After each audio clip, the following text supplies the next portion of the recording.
making some honey butter skillet corn. In a skillet over medium-high heat, you're going to melt 2 tablespoons of butter. Use salted if you want. I'm going to use unsalted since I'm going to put salt in this. Then 2 tablespoons of honey.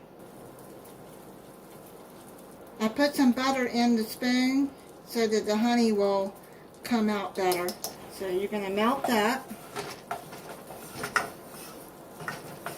Once it's melted, you're going to put a 16-ounce bag of frozen corn. I got a little bit left in this bag, so I'm going to use that up.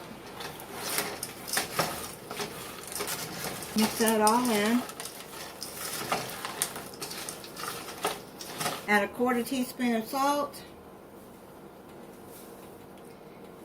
Now at the end, if you need more salt for your taste, then you can put more salt. A 1/4 teaspoon of black pepper. Throw that all in. You're going to cook for 5 to 8 minutes, stirring occasionally until cooked through. You don't have to add water to this. As you can see, the liquid from the corn is coming out of there as it cooks. Make sure you cover it. Now you're going to put 2 ounces of cream cheese in and mix that in. Cover this, let it cook 5 minutes, then stir it and mix it all together, and then it'll be done. It's done. Now all you're going to do is stir in this cream cheese, turn off your burner, and mix it in there real well.